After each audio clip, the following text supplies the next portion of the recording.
Moving on, రెండు తెలుగు రాష్ట్రాల్లో రెండు భారీ ప్రాజెక్టులు ఉన్నాయి. అవే Nagarjuna Sagar dam and Srisailam project. వాటిలో ఇప్పుడు ప్రమాద ఘంటికలు మోగుతున్నాయి. వాటిలో ఏమాత్రం ప్రమాదం తలెత్తినా అపార నష్టం తప్పదు. అందుకే ఈ రెండు డ్యాముల్ని చెక్ చేసేందుకు కేంద్ర బృందం పర్యటిస్తోందా? సాగర్ శ్రీశైలం ప్రాజెక్టుల్లో అసలు ఏం జరుగుతుందో చూద్దాం. నెంబర్ 1, నాగార్జున సాగర్ స్పిల్వేలో పలు చోట్ల డ్యామేజీ కనుక్కున్నట్టుగా తెలుస్తోంది. ఈ స్పిల్వే పటిష్టతపై అనుమానాలు వ్యక్తమవుతున్నాయి. వాటర్ లీకేజీలపై కూడా కంప్లైంట్లు వచ్చాయి. ఇక నెంబర్ 2, శ్రీశైలం ఎడమగట్టు భూగర్భ జల విద్యుత్ కేంద్రంలో వాటర్ లీక్ అవుతోంది. చెమ్మతోటి వాటర్ వస్తోంది. 1వ యూనిట్ డ్రాఫ్ట్ ట్యూబ్ 0 ఫ్లోర్ నుంచి ఈ లీకేజీని గమనించారు. గత ఏడాది సెప్టెంబర్ 18న మొదటిసారి సన్నటి ధారగా ఈ లీకేజీ స్టార్ట్ అయింది. ఈ లీకేజీని అరికట్టకపోతే 0 ఫ్లోర్ స్లాబ్ మొత్తం పడిపోయే ప్రమాదం ఉంది అని చెప్పేసి అంటున్నారు.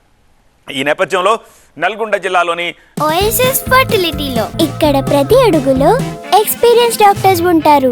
In the good hands of science. Mummy daddy అవ్వాలంటే ఓఎస్ఎస్ కి కాల్ చేయండి. నాగార్జున సాగర్ డ్యామ్ ని కేంద్ర జల సంఘం, కృష్ణా రివర్ మేనేజ్మెంట్ బోర్డు నిపుణుల బృందం సంయుక్తంగా పరిశీలించింది.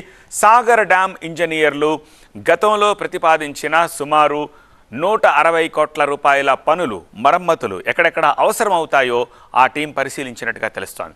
ఈ పనుల్లో భాగంగా డ్యామ్ స్పిల్వే పటిష్టత, గ్యాలరీ, వాటర్ లీకేజీలకు సంబంధించిన జియోగ్రాఫికల్ విశ్లేషణ, మరమ్మతులు, డ్యాంలో మట్టి పూడికతీతకు సంబంధించిన ప్రాథమిక అంచనాలను కేంద్ర జల వనరుల శాఖకు అందజేయనున్నారు. Ministry of Jal Shakti senior joint commissioner Sanjay Kumar నేతృత్వంలోని టీం ఇవాళ సాగర్లో పర్యటించింది. ఇదే బృందం నిన్న శ్రీశైలం ప్రాజెక్టును కూడా సందర్శించింది. శ్రీశైలం ఎడమగట్టు భూగర్భ జల విద్యుత్ కేంద్రంలో వారం రోజులుగా నీరు లీక్ అవుతూ ఉండడంతో ఆందోళనకరంగా మారింది. నెల రోజుల నుంచి నిరంతరాయంగా విద్యుత్ ఉత్పాదనతో పాటు పంపు మోడు పద్ధతిలో శ్రీశైలం డ్యాంలోకి నీటి మళ్లింపు కొనసాగుతోంది.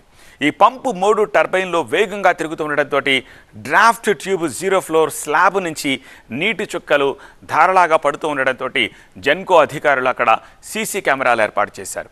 అయితే సర్జ్ ఛాంబర్, పెన్స్టాక్ గేట్లను మూసివేసి టర్బైన్లో నిలువ నీటిని పూర్తిగా తొలగిస్తే తప్ప ఈ లీకేజీ ఆగదన్న అవుతున్న ప్రాంతాన్ని గుర్తించే పరిస్థితి లేదు అంటున్నారు అధికారులు. ఎడమగట్టు విద్యుత్ కేంద్రాన్ని 24 ఏళ్ల క్రితం నిర్మించగా లీకేజీ నీటి ధారలని అరిపెట్టకపోతే 0 ఫ్లోర్ స్లాబ్ పడిపోయే ప్రమాదం ఉందని కొందరు ఇంజనీర్లు, మాజీ ఉద్యోగులు చెప్తున్నారు.